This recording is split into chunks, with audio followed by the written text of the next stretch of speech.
एक हरे भरे जंगल में ब्रूनो नाम का एक शक्तिशाली भालू रहता था। हर साल जब दिन छोटे और हवा ठंडी होने लगती, तो वो सर्दियों की लंबी नींद के लिए खाना इकट्ठा करता। लेकिन एक साल कुछ अजीब हुआ, गर्मी खत्म ही नहीं हुई। सूरज तेज चमकता रहा, नदियां मीठे पानी से बहती रहीं, और पल बहुतायत में उगते रहे। पहले तो ब्रूनो बहुत खुश हुआ। अब उसे सर्दियों के लिए तैयारी करने की जरूरत नहीं थी, और खाना हर समय उपलब्ध था। वो दिन भर आराम से खाता और धूप में सोता रहता। लेकिन समय बीतने के साथ ब्रूनो ने कुछ अजीब महसूस किया। पेड़ कमजोर होने लगे, ज्यादा गर्मी से उनकी पत्तियां पीली पड़ गईं।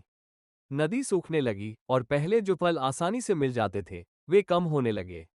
जंगल के दूसरे जानवर, गिलहरी, खरगोश और पक्षी भोजन और पानी के लिए संघर्ष करने लगे। ब्रूनो को एहसास हुआ कि अंतहीन गर्मी कोई वरदान नहीं, बल्कि एक अभिशाप थी।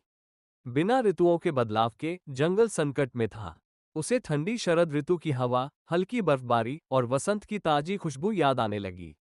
प्रकृति के संतुलन को समझते हुए ब्रूनो सबसे ऊंची पहाड़ी पर चढ़ा और जोर से गरजा, ऋतुओं से वापस आने की प्रार्थना की।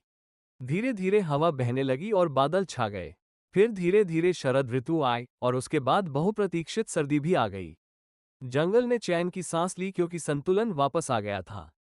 ब्रूनो भी अपनी गुफा में चला गया, ये समझते हुए कि प्रकृति का नियम, चाहे कठिन ही क्यों न हो, हमेशा सही होता है।